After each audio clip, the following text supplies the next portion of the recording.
Hello and welcome. My name is Louisa Benedicto. I'm the VP for Hayes Specialist Recruitment in the GTA. I've worked at Hayes for 18 years and I've worked in the UK, Japan and Canada, managing large teams of recruitment consultants.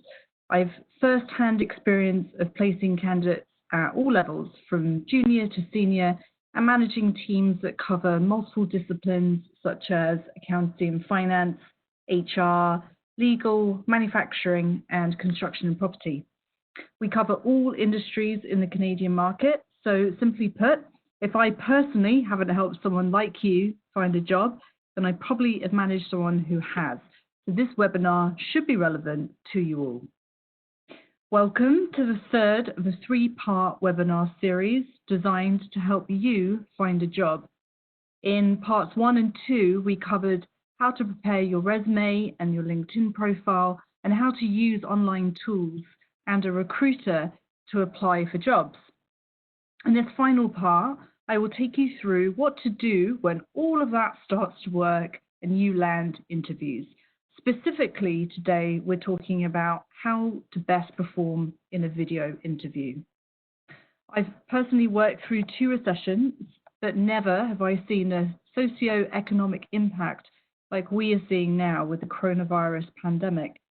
It's affected businesses in record time and meant that they have had to respond faster than ever before. We're now 5 weeks in, and most companies, unless you're in the frontline services, are working from home. We've all had to adapt in ways we never have before.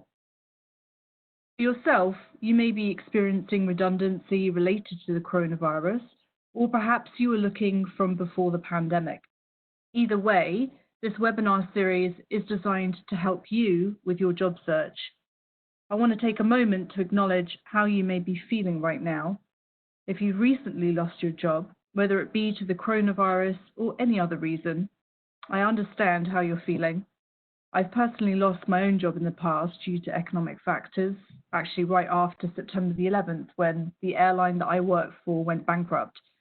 I fully understand the anxiety and the uncertainty that this situation throws up. I've spoken to thousands of candidates like you throughout my career in recruitment, and the good news is you will find a job. The important thing is to approach job hunting as though it's a full-time job in itself.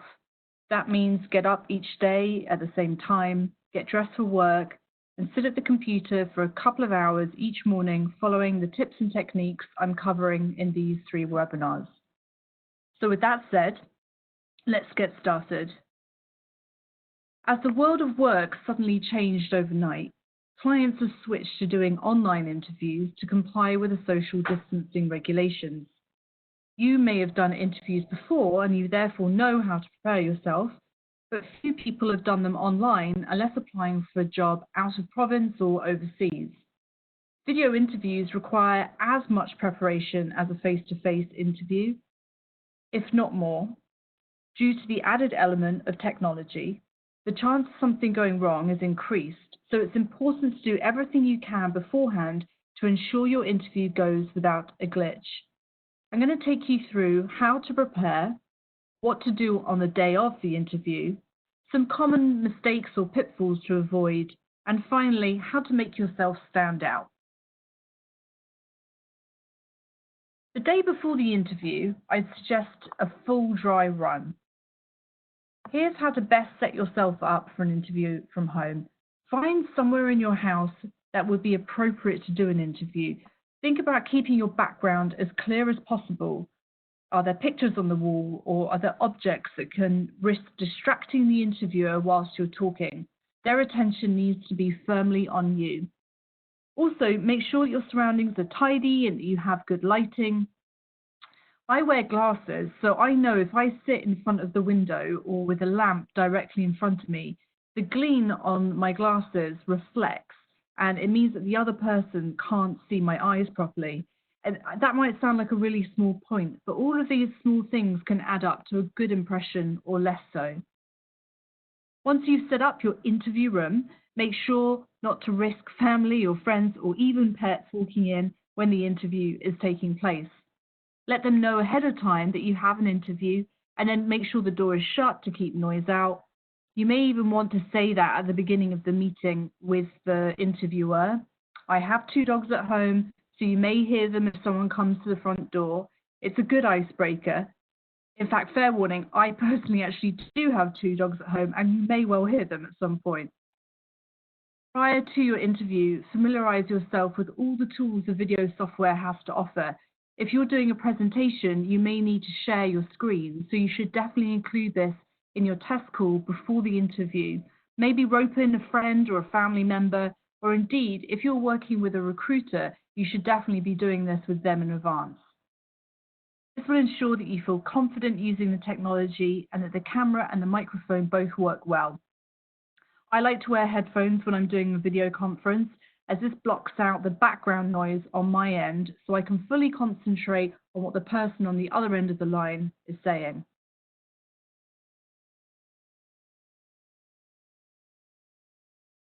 You should have prepared a list of potential questions and the answers to them before you do your interview. I'd recommend that you do a run through out loud of these answers whilst pretending someone is on the line.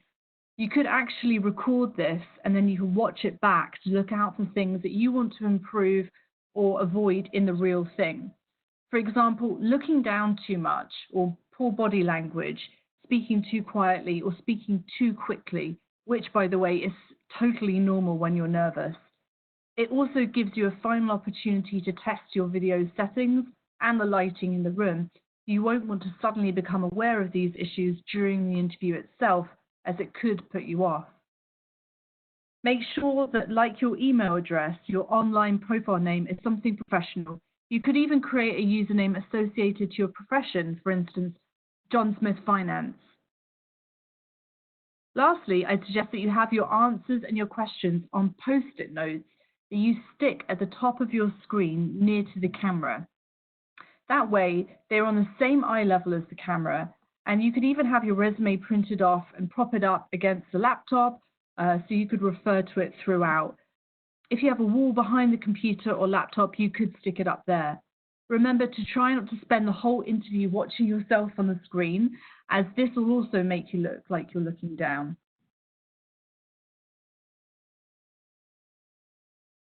To help you prepare for some of the most common interview questions, I've put a few of them up on the screen here. These are really basic, but they will get you thinking about what it is you're trying to portray about yourself.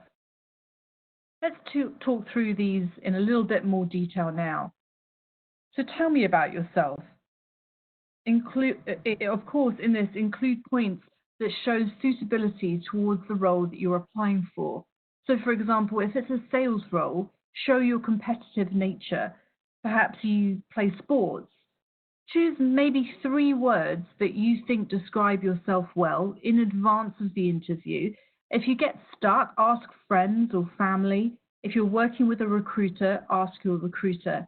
And you could have those on the post-it notes that I mentioned before. Why do you want to work here? Make sure you've done your research.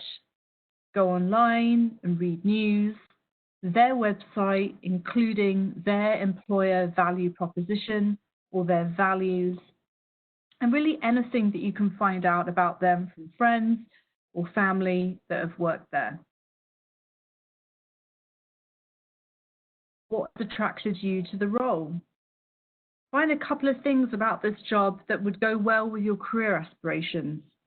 Saying things like, I'm out of a job right now, or it pays more than what I'm getting right now, aren't going to be standout answers.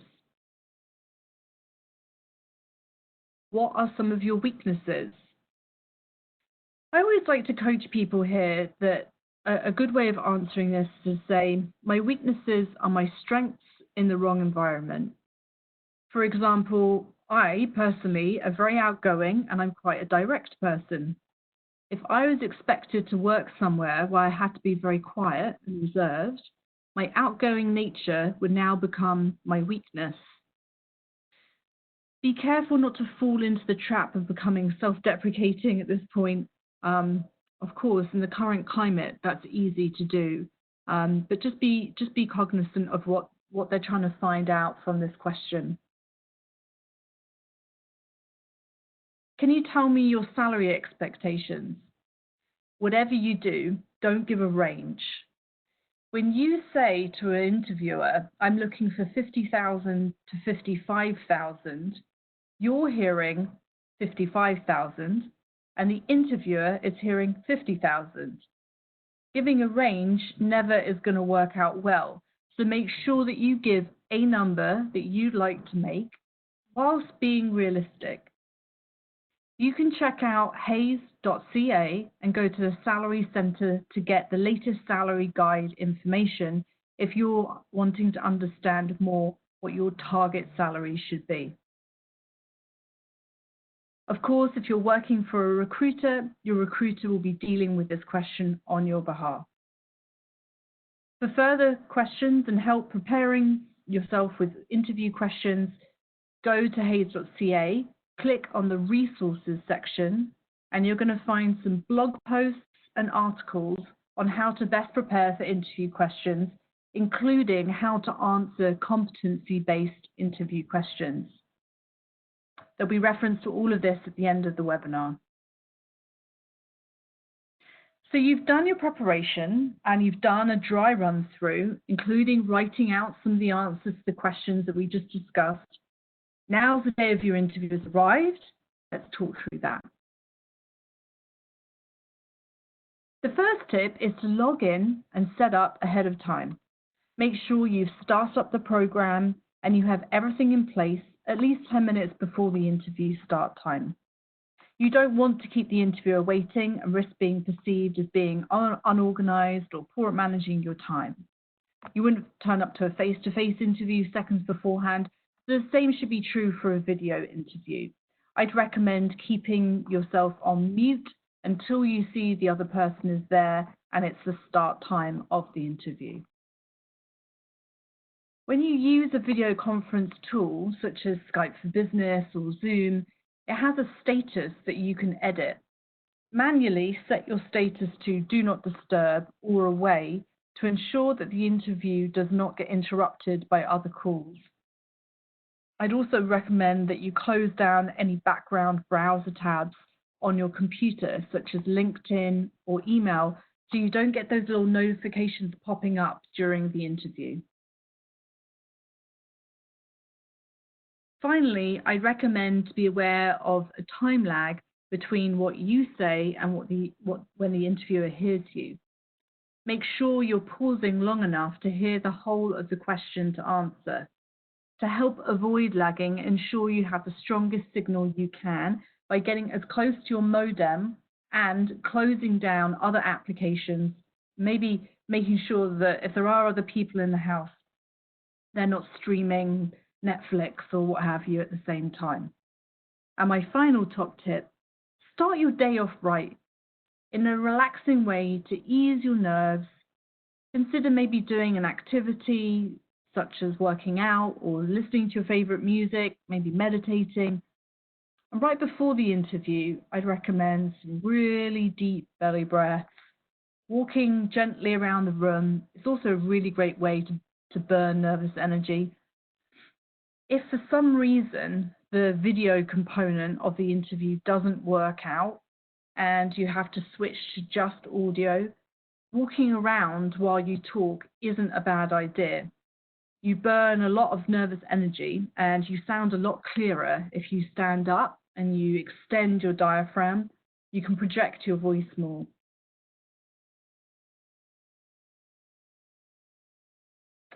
So a few things to try and avoid.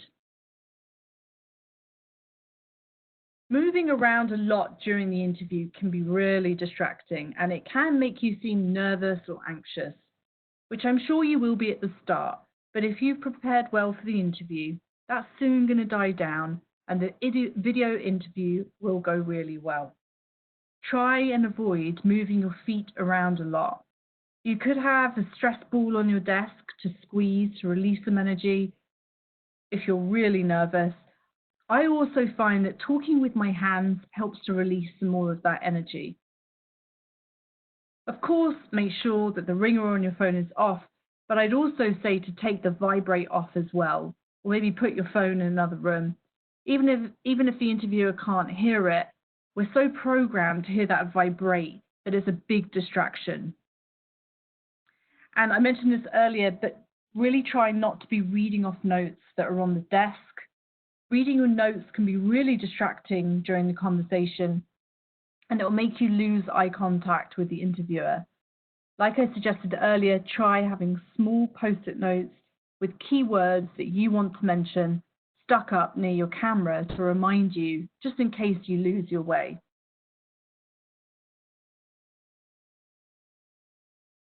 And finally, in this section, I'm going to cover a few things that you can do to really try and stand out during your interview. This may seem really obvious, but when you're doing something for the first time, there's always a question of what is the right thing to do. But make sure you do dress as though you were going to a face-to-face interview. Look as professional as you can. Be aware of what clothing will be in the frame. For example, if you decide to wear tracksuit bottoms and a shirt, you may regret it if you have to stand up at some point during the interview. I know when I landed my job here in Canada, I was wearing a shirt on the top half and pajamas on the bottom half. I was living in Japan at the time, and when I interviewed, it was 4 a.m. As the interviewer can't read your engagement and your energy, pay extra attention to it by showing this with nodding and agreeing subtly as they talk. Looking through a webcam at a video window can feel really unnatural at first, so take time to practice as we discussed earlier. Don't talk to the bottom of the screen. You can use small hand gestures and animate your face and your body in the same way you would in a face-to-face conversation. Following on from eye contact and hand gestures, I'd also offer that body language is crucial, even through the lens. This plays a powerful part in the opinion your interviewer forms of you as soon as they dial into the call. Remember to sit up straight and smile to show the interviewer that you're a confident communicator and you're engaged in the interview process. Keep both your feet firmly on the ground. If you cross your legs, your body will lean to one side, which in person looks normal, but on video it can look strange. And this is a big one, especially if you're new to doing interviews on video conference. If the technology goes wrong, stay calm. It happens. If this does happen, you don't want it to completely throw you off. Maybe you have some issues with your internet connection, or perhaps it's at their end. If you've tested the technology in advance, then you know it works. It's just a temporary hitch. Lots of breathing, keep calm, and wait for it to reconnect. Maybe you could send them a quick email from your phone saying, really sorry, my internet's just dropped out and I'm rebooting. Or just wait it out. They'll understand. This happens to everyone. How you react when things don't go as planned can reveal to your future employer your ability to calmly and proactively tackle difficult situations. This is your first test in front of them.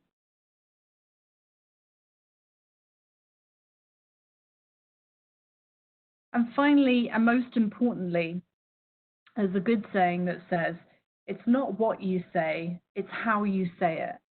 Confidence is equally important during video interviews as face-to-face interviews. I'd almost argue it's more important because you don't have the full body language experience to rely on. Leave them with no doubt about your belief in your own ability by communicating confidently at all times. Asking questions is an excellent way to show confidence and regain control of a conversation if you feel like it's not going well in your favor. Make sure to have some key questions that you want to ask on post-it notes stuck at the top of your computer. From your perspective, what is it like to work here? What does a typical day look like? How will my performance be reviewed? Can you tell me more about my team? What's the next step in the process? Can you start someone remotely, and what would that look like? Obviously, that is particularly pertinent to today's world of work.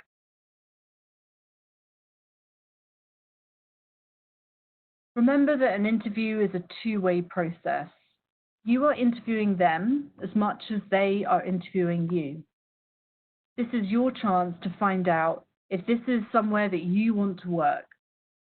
Go back to the first list we wrote in webinar 1, where you described and decided what it is that you're looking for in your career. What are your negotiable points and what are your deal breakers? Asking questions around this will help to form a picture in your mind about whether you want to work there or not. Final point is to send a quick thank you note with your positive feedback after the interview if you interviewed with the employer directly. If you work with a recruiter, call us straight away to give the feedback and your recruiter will be passing that information on. And that's it, the end of the third webinar in the series to help you with finding a job. I hope you found this useful and you have some really practical advice on how to move forward with your job search. If you want copies of any of the resources that I've mentioned throughout, the resume template, the interview questions, or the webinar recordings, please reach out to marketing@hays.com. You can visit our website, hays.ca, for our current job postings.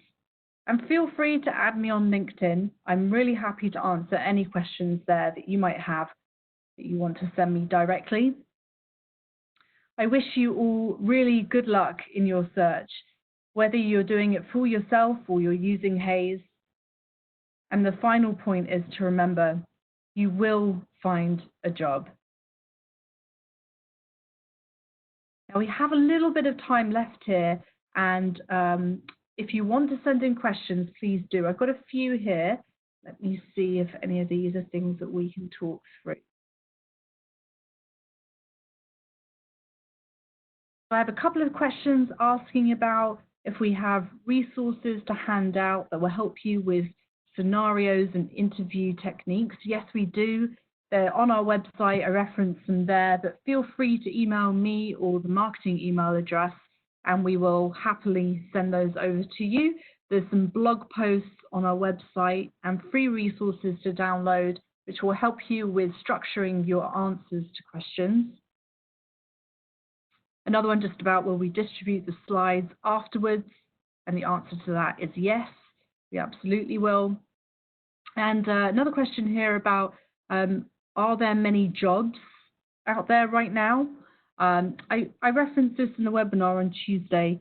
Of course, there are less jobs now than there were in a normal market. However, there are still lots of jobs being posted. If you go onto the Hays website, every time we're registering a job, it's going on there. And if you go onto any of the job boards, you can reformat your search by the date, and you'll be able to see which jobs have been posted most recently. And there is still quite a volume of work going on there. I look at it, of course, 3-4 times a day to see what's going on in the market. Lots of companies are busier now than they ever have been. Logistics companies, manufacturing companies, food companies, obviously all of the frontline services have all been affected in a way that means that they have more job opportunities. I have a question here about, can I send my resume in for review? You absolutely can. That's not a problem at all. Please send it over. A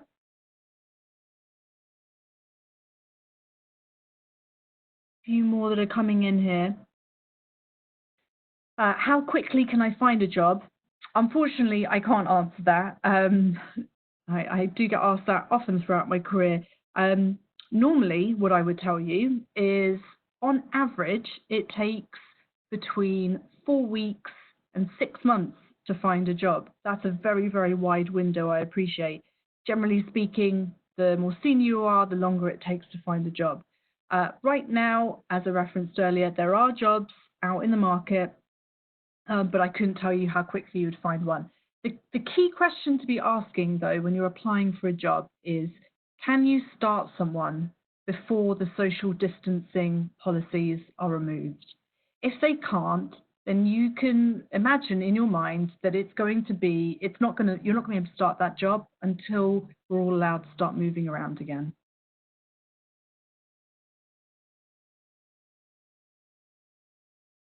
I have a question here about, do clients offer jobs to candidates they have interviewed via video? The answer to that is absolutely yes, they do. We've had multiple offers come through from clients who have never met the candidate and are simply making the offer based on the video interview, so absolutely.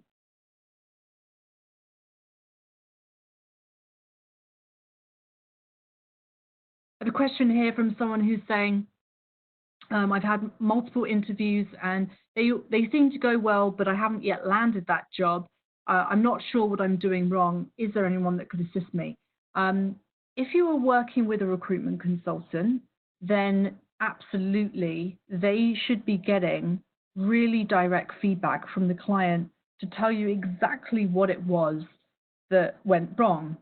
Maybe it was just that there was a stronger candidate, or maybe you find there's a theme in your interviewing, or something you're saying, or a way that you're showing something to the client that you need to adapt. Now, if you're not using a recruitment consultant, it's of course a lot harder to do that. However, I would say you should be pushing the interviewers to give you full feedback. And you can do that in a way where you're asking for something constructive, asking them for help. You know, I really enjoyed the interview with you and completely understand I didn't get the job. Would you mind giving me some constructive feedback? I'd love to be able to use that as I move forward in my job search. I think that's a really nice way of asking for that information. So yes, you should be able to get help with that.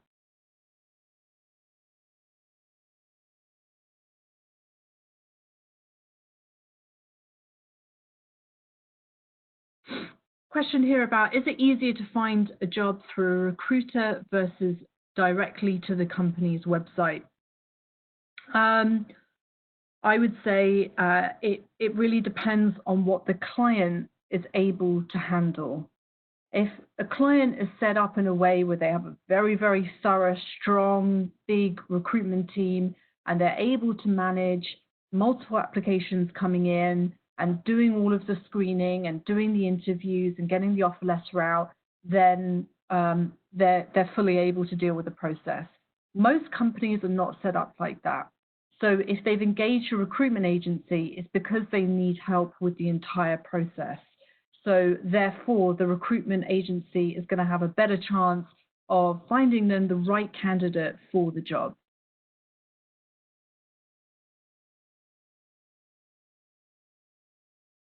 I have a good question here about the coronavirus epidemic and how we deal with this during an interview. The question is it okay to say to an interviewer how we've been spending our time during the coronavirus? I would say absolutely, as long as you're following the social distancing rules. Of course, be honest. You know, I was laid off 4 weeks ago. I have been at home self-isolating or with my family, only going out for specific reasons, exercise or weekly grocery shopping, and that's what I've been doing.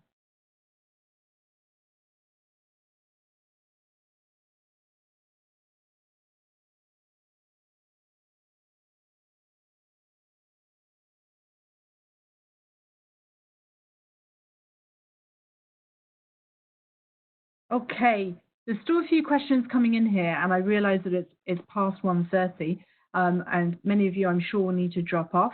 I'll try and get back to all of these questions on here, and if I can't, then please feel free to email me. As I mentioned earlier, you can message me through LinkedIn, or you can email marketing@hays.com. A few questions were around whether or not I could send in my resume. If we can help you, then you absolutely can. So check our website to see that the areas that we work in, and if you see that our areas match your skills, then please do send us your resume, and if we can help you, we absolutely will. Thank you all very much for tuning in. I really do wish you the best with your job search, and thank you. Stay in touch.